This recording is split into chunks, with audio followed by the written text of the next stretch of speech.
ਹਾਂਜੀ ਦੋਸਤੋ, ਤੁਹਾਡਾ ਸਵਾਗਤ ਹੈ YouTube ਚੈਨਲ ਤੇ ਨਵੇਂ ਸਬਸਕ੍ਰਾਈਬ ਜੂ ਕਰ ਲਿਓ, ਵੀਡੀਓ ਲਾਈਕ ਕਰ ਦਿਆ ਕਰੋ, ਸ਼ੇਅਰ ਕਰ ਦਿਆ ਕਰੋ। ਅੱਜ ਜਿਹੜੀ ਲਿਸਨਿੰਗ ਹੈ ਇਹਦੇ ਵਿੱਚ 1 to 10 ਤੱਕ ਜਿਹੜੇ ਕੁਐਸਚਨਸ ਆ ਬਲੈਂਕਸ ਆ ਤੇ ਇਹਨਾਂ ਦੇ ਆਨਸਰ ਆਉਣ ਲਈ 1 ਵਰਡ ਨੰਬਰ ਦੇਣੇ। ਨੈਕਸਟ ਪਾਰਟ 2 ਜਿਹੜਾ ਇਹਦੇ ਵਿੱਚ 11 ਤੋਂ ਲੈ ਕੇ 14 ਤੱਕ ਜਿਹੜੇ ਕੁਐਸਚਨਸ ਆ ਇਹ MCQ ਆ ਤੇ ਨੈਕਸਟ ਜਿਹੜੇ ਕੁਐਸਚਨਸ ਆ 15 ਲੈ ਕੇ 20 ਤੱਕ ਇਹ ਮੈਪ ਆ। ਇਹਦੇ ਵਿੱਚ A ਤੋਂ ਲੈ ਕੇ I ਤੱਕ ਆਪਸ਼ਨ ਦਿੱਤੀਆਂ ਹੋਈਆਂ ਤੇ ਇਨਫੋਰਮੇਸ਼ਨ ਮੈਚ ਕਰਕੇ ਲੋਕੇਸ਼ਨ ਫਿਲ ਕਰਨੀ ਹੈ। ਨੈਕਸਟ ਪਾਰਟ 3 ਜਿਹੜਾ ਇਹਦੇ ਵਿੱਚ 21 ਤੋਂ ਲੈ ਕੇ 24 ਤੱਕ A ਤੋਂ ਲੈ ਕੇ E ਤੱਕ ਆਪਸ਼ਨ ਦਿੱਤੀਆਂ ਹੋਈਆਂ। ਇਹਨਾਂ ਵਿੱਚੋਂ 2 ਆਪਸ਼ਨ ਜਿਹੜੀਆਂ ਚੂਜ਼ ਕਰਨੀਆਂ। ਨੈਕਸਟ 25 ਤੋਂ ਲੈ ਕੇ 30 ਤੱਕ ਮੈਚ ਦੀ ਇਨਫੋਰਮੇਸ਼ਨ ਟਾਈਪ ਆ ਤੇ ਨੈਕਸਟ ਲਾਸਟ ਪਾਰਟ ਜਿਹੜਾ ਇਹਦੇ ਵਿੱਚ 31 ਤੋਂ ਲੈ ਕੇ 40 ਤੱਕ ਬਲੈਂਕਸ ਆ ਤੇ ਇਹਨਾਂ ਦੇ ਆਨਸਰ ਦੇਣੇ ਓਨਲੀ 1 ਵਰਡ। ਤੇ ਚੈਨਲ ਤੇ ਨਵੇਂ ਸਬਸਕ੍ਰਾਈਬ ਜੂ ਕਰ ਲਿਓ, ਵੀਡੀਓ ਲਾਈਕ ਕਰਦੇ ਰਹੋ, ਸ਼ੇਅਰ ਕਰਦੇ ਕਰੋ। ਸਾਰੇ ਕੁਝ ਚੰਗੀ ਤਰ੍ਹਾਂ ਰੀਡ ਕਰੋ ਤੇ ਆਪਾਂ ਲਿਸਨਿੰਗ ਜਿਹੜੀ ਸਟਾਰਟ ਕਰਦੇ ਹਾਂ।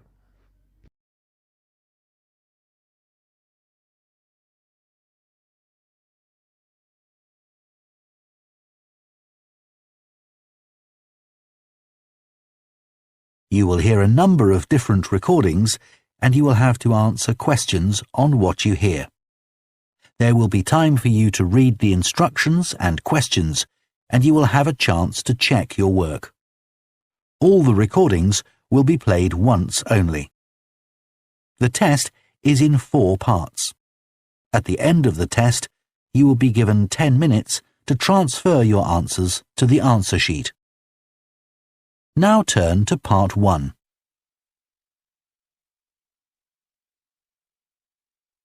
Part 1. You will hear a man phoning the owner of a holiday cottage. First, you have some time to look at questions 1 to 6.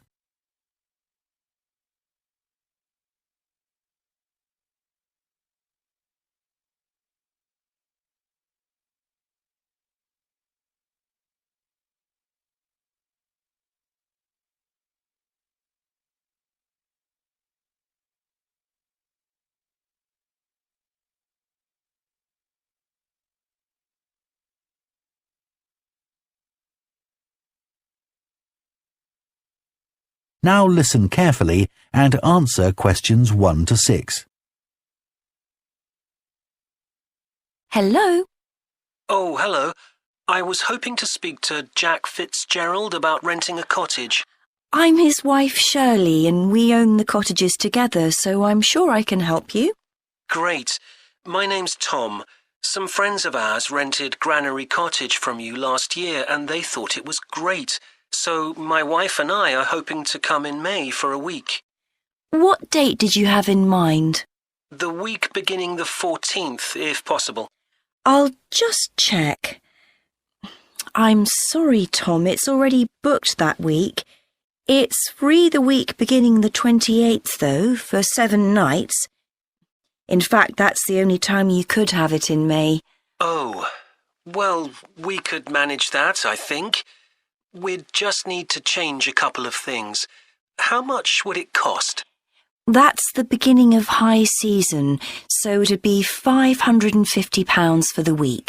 Ah, that's a bit more than we wanted to pay, I'm afraid. We've budgeted up to £500 for accommodation. Well, we've just finished converting another building into a cottage, which we're calling Cherville Cottage. Sorry, what was that again? Cherville. C-H-E-R-V for Victor, I-L. Oh, that's a herb, isn't it? That's right. It grows fairly wild around here. You could have that for the week you want for £480. Okay, so could you tell me something about it, please? Of course. The building was built as a garage. It's a little smaller than Granary Cottage. So that must sleep 2 people as well. That's right. There's a double bedroom. Does it have a garden? Yes, you get to it from the living room through French doors, and we provide 2 deck chairs. We hope to build a patio in the near future, but I wouldn't like to guarantee it'll be finished by May. Okay. The front door opens onto the old farmyard, and parking isn't a problem. There's plenty of room at the front for that. There are some trees and potted plants there. Before you hear the rest of the conversation, You have some time to look at questions 7 to 10.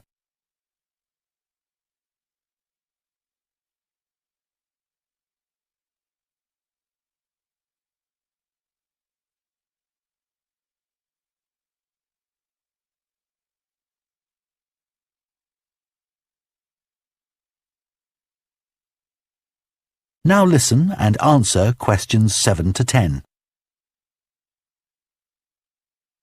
What about facilities in the cottage? It has standard things like a cooker and fridge, I presume. In the kitchen area, there's a fridge freezer, and we've just put in an electric cooker. Is there a washing machine? Yes, there's also a TV in the living room, which plays DVDs too. The bathroom is too small for a bath, so there's a shower instead. I think a lot of people prefer that nowadays anyway. It's more environmentally friendly, isn't it? Unless you spend half the day in it. Exactly. What about heating? It sometimes gets quite cool at that time of year. There's central heating, and if you want to light a fire, there's a stove. We can provide all the wood you need for it. It smells so much nicer than coal, and it makes the room very cosy. We've got one in our own house. That sounds very pleasant. Perhaps we should come in the winter to make the most of it. Yes, we find we don't want to go out when we've got the fire burning. There are some attractive views from the cottage which I haven't mentioned. There's a famous stone bridge. It's one of the oldest in the region, and you can see it from the living room. It isn't far away. The bedroom window looks in the opposite direction and has a lovely view of the hills and the monument at the top. Well, that all sounds perfect. I'd like to book it, please. Would you want a deposit? Yes, we ask for 30% to secure your booking, so that'll be £144. And when would you like the rest of the money? You're coming in May, so the last day of March, please. Fine. Excellent. Could I just take your details so that I can... That is the end of part 1. You now have half a minute to check your answers to part 1. Part 2 ਜਿਹੜਾ start ਹੋ ਚੁੱਕਾ ਹੈ। ਇਹਦੇ ਵਿੱਚ 11 ਤੋਂ ਲੈ ਕੇ 14 ਤੱਕ ਜਿਹੜੇ ਕੁਐਸਚਨਸ ਆ ਇਹ MCQ ਆ। ਸਾਰੇ ਕੁਐਸਚਨ ਤੇ ਰੀਡ ਕਰ ਲਓ ਤੇ ਪਾਰਟ 2 ਜਿਹੜਾ ਸਟਾਰਟ ਕਰਦੇ ਆ।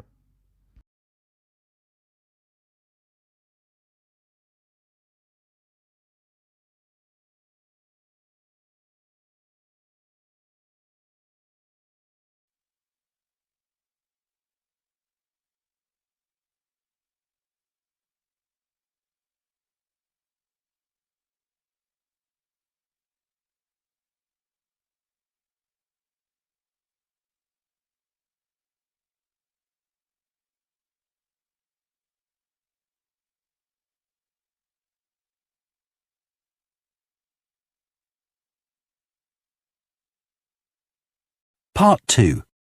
You will hear a town councillor reporting on the local transport network and a recreation facility. First, you have some time to look at questions 11 to 14.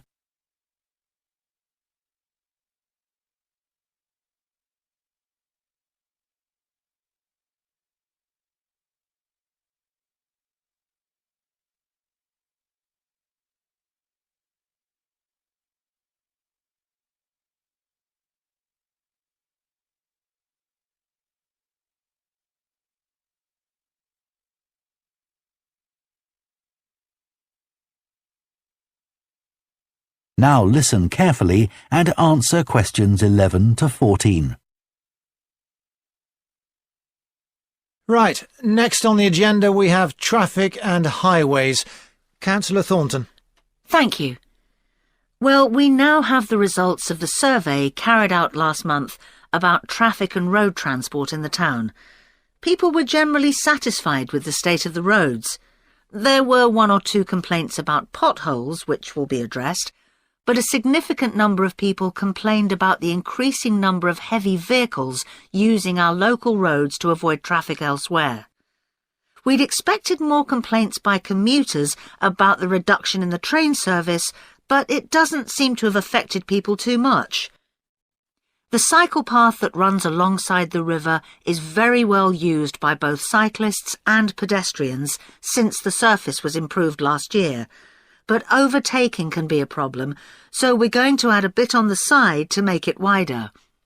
At some stage, we'd like to extend the path so that it goes all the way through the town, but that won't be happening in the immediate future. The plans to have a pedestrian crossing next to the post office have unfortunately had to be put on hold for the time being. We'd budgeted for this to be done this financial year, but then there were rumours that the post office was going to move, which would have meant there wasn't really a need for a crossing. Now they've confirmed that they're staying where they are, but the Highways Department have told us that it would be dangerous to have a pedestrian crossing where we'd originally planned it, as there's a bend in the road there, so that'll need some more thought. On Station Road, near the station and level crossing, drivers can face quite long waits if the level crossing's closed, and we've now got signs up requesting them not to leave their engines running at that time. This means pedestrians waiting on the pavement to cross the railway line don't have to breathe in car fumes. We've had some problems with cyclists leaving their bikes chained to the railings outside the ticket office, but the station has agreed to provide bike racks there. Before you hear the rest of the talk, you have some time to look at questions 15 to 20.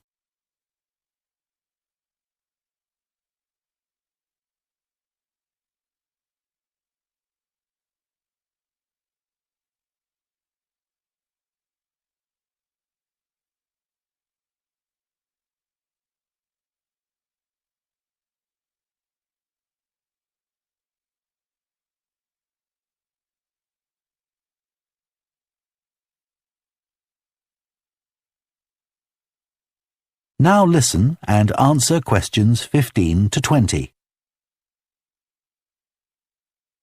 So next on the agenda is proposals for improvements to the recreation ground. Councillor Thornton again.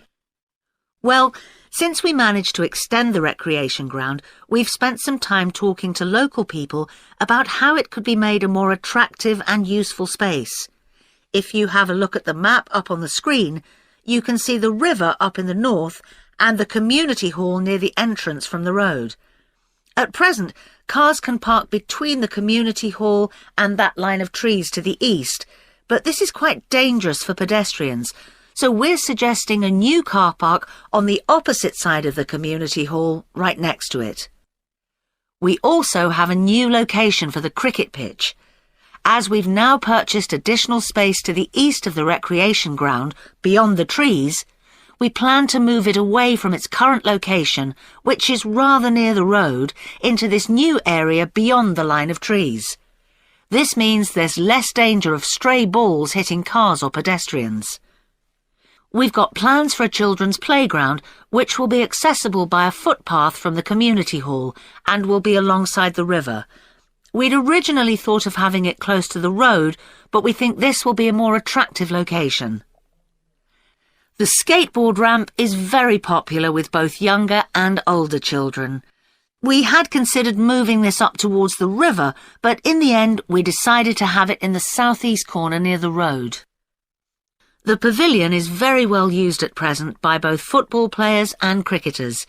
It will stay where it is now, to the left of the line of trees and near to the river, handy for both the football and cricket pitches.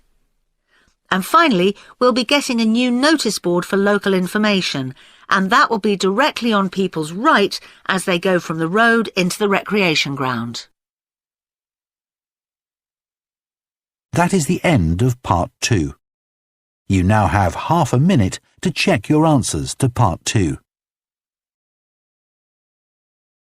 Part 2 ਜਿਹੜਾ ਖਤਮ ਹੋ ਜਾਏਗਾ, part 3 start ਹੋ ਜਾਏਗਾ। ਇਹਦੇ 21 ਤੋਂ ਲੈ ਕੇ 24 ਤੱਕ ਜਿਹੜੇ ਕੁਐਸਚਨ ਆ, ਇਹਦੇ ਵਿੱਚ 8 ਤੋਂ ਲੈ ਕੇ E ਤੱਕ ਆਪਸ਼ਨ ਦਿੱਤੀਆਂ ਹੋਈਆਂ। ਇਹਨਾਂ 'ਚ 2 ਆਪਸ਼ਨ ਜਿਹੜੀਆਂ ਚੂਜ਼ ਕਰਨੀਆਂ।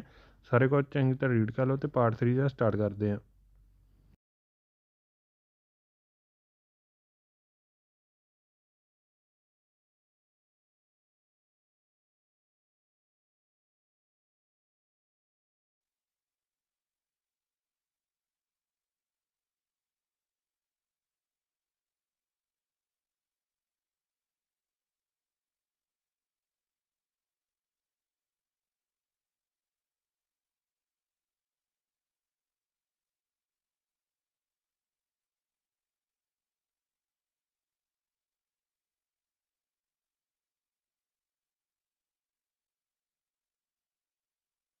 Part 3.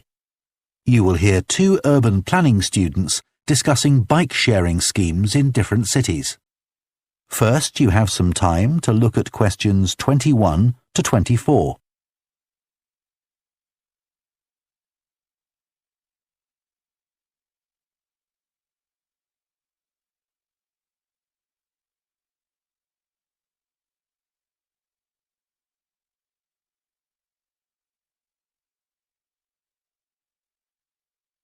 Now listen carefully and answer questions 21 to 24.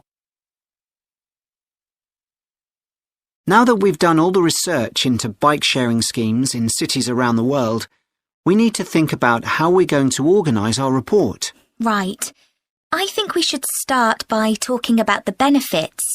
I mean, it's great that so many cities have introduced these schemes where anyone can pick up a bike from dozens of different locations and hire it for a few hours. It makes riding a bike very convenient for people. Yes, but the costs can add up, and that puts people on low incomes off in some places. I suppose so. But if it means more people in general are cycling rather than driving, then because they're increasing the amount of physical activity they do, it's good for their health. OK, but isn't that of less importance? I mean, doesn't the impact of reduced emissions on air pollution have a more significant effect on people's health? Certainly in some cities, bike sharing has made a big contribution to that, and also helped to cut the number of cars on the road significantly. Which is the main point. Exactly. But I'd say it's had less of an impact on noise pollution because there are still loads of buses and lorries around. Right. Shall we quickly discuss the recommendations we're going to make? In order to ensure bike-sharing schemes are successful? Yes. OK. Well, while I think it's nice to have really state-of-the-art bikes with things like GPS, I wouldn't say they're absolutely necessary. But some technical things are really important, like a fully functional app, so people can make payments and book bikes easily.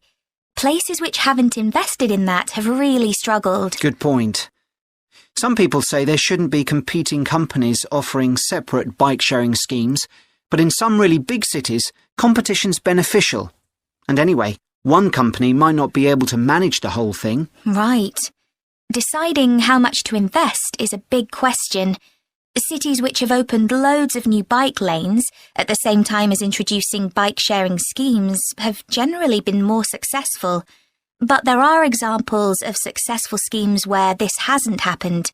What does matter, though, is having a big publicity campaign. Definitely. If people don't know how to use the scheme or don't understand its benefits, they won't use it. People need a lot of persuasion to stop using their cars. Before you hear the rest of the discussion, you have some time to look at questions 25 to 30.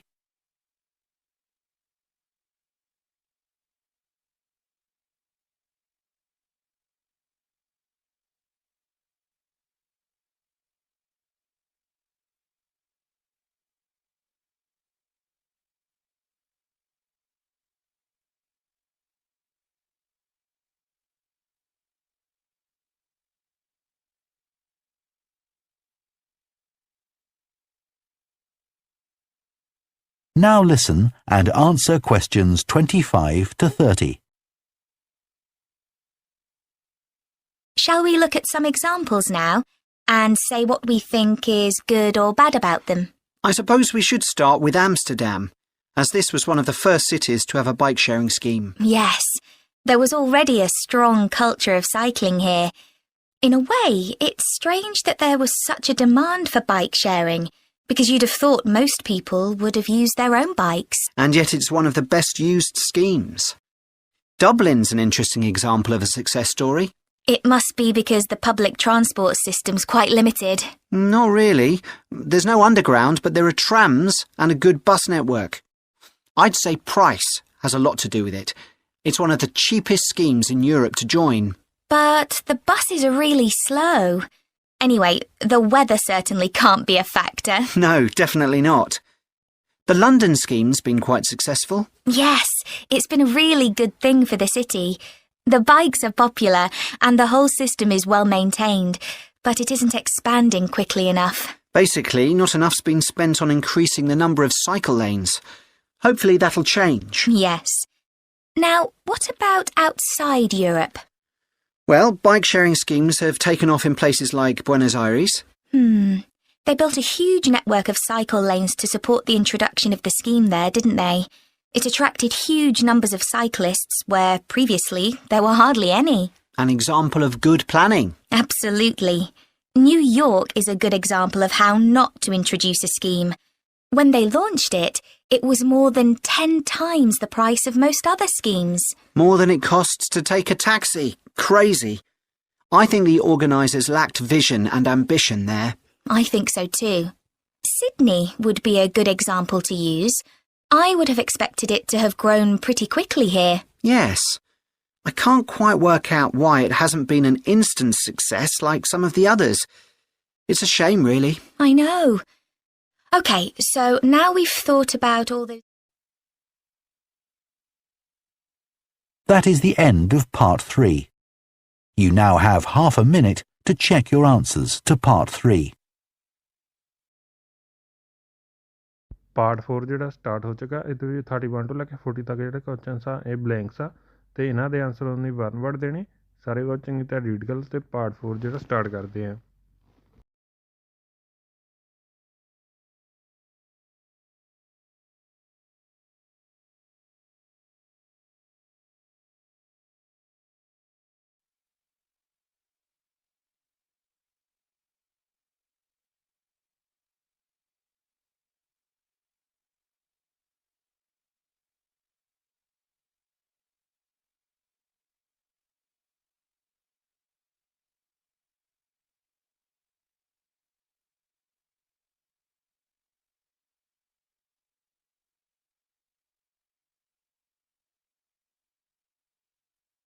Part 4.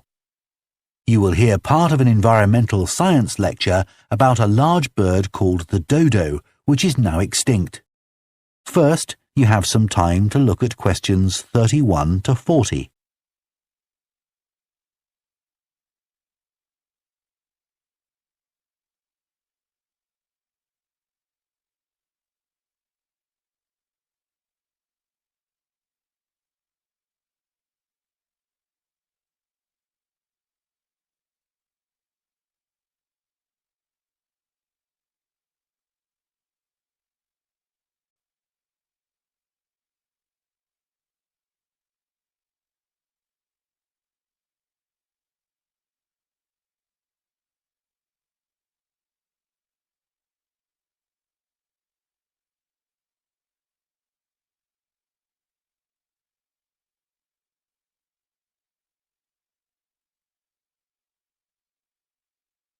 Now listen carefully and answer questions 31 to 40. One of the most famous cases of extinction is that of a bird known as the dodo. In fact, there's even a saying in English, as dead as the dodo, used to refer to something which no longer exists. But for many centuries, the dodo was alive and well, although it could only be found in one place, the island of Mauritius in the Indian Ocean. It was a very large bird, about 1 metre tall, and over the centuries it had lost the ability to fly, but it survived happily under the trees that covered the island. Then, in the year 1507, the first Portuguese ships stopped at the island. The sailors were carrying spices back to Europe and found the island a convenient stopping place where they could stock up with food and water for the rest of the voyage, but they didn't settle on Mauritius. However, in 1638, the Dutch arrived and set up a colony there. These first human inhabitants of the island found the dodo birds a convenient source of meat, although not everyone liked the taste. It's hard to get an accurate description of what the dodo actually looked like. We do have some written records from sailors and a few pictures, but we don't know how reliable these are. The best-known picture is a Dutch painting in which the bird appears to be extremely fat, but this may not be accurate. An Indian painting done at the same time shows a much thinner bird. Although attempts were made to preserve the bodies of some of the birds, no complete specimen survives.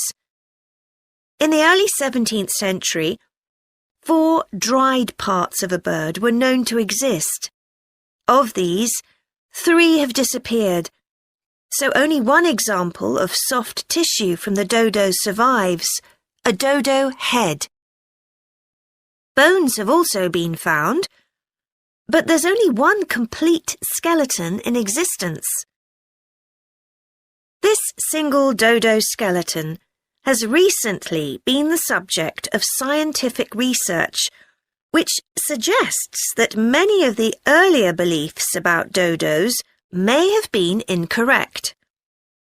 For example, early accounts of the birds mention how slow and clumsy it was, but scientists now believe the bird's strong knee joints would have made it capable of movement which was not slow, but actually quite fast. In fact, one 17th century sailor wrote that he found the birds hard to catch. It's true that the dodo's small wings wouldn't have allowed it to leave the ground, but the scientists suggest that these were probably employed for balance while going over uneven ground. Another group of scientists carried out analysis of the dodo's skull. They found that the reports of the lack of intelligence of the dodo were not borne out by their research, which suggested the bird's brain was not small, but average in size. In fact, in relation to its body size, it was similar to that of the pigeon, which is known to be a highly intelligent bird. The researchers also found that the structure of the bird's skull suggested that one sense which was particularly well developed was that of smell. So the dodo may also have been particularly good at locating ripe fruit and other food in the island's thick vegetation.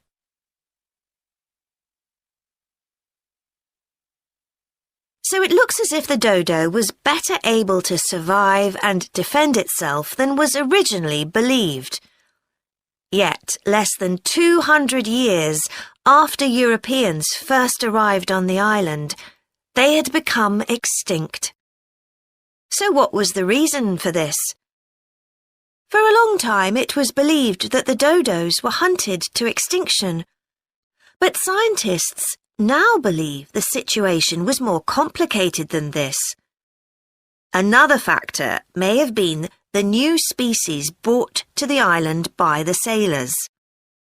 These included dogs, which would have been a threat to the dodos, and also monkeys, which ate the fruit that was the main part of the dodo's diet. These were brought to the island deliberately.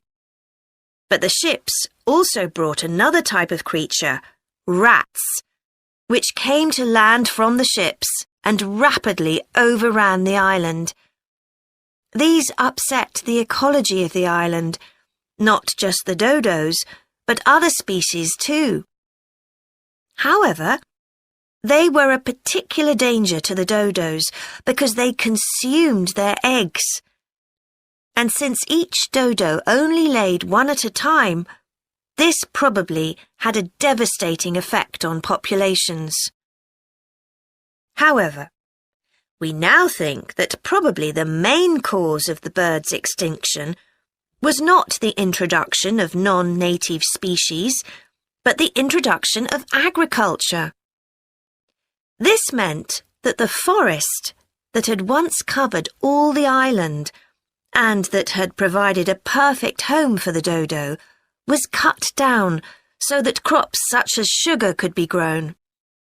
So, although the dodo had survived for thousands of years, suddenly it was gone. That is the end of Part 4.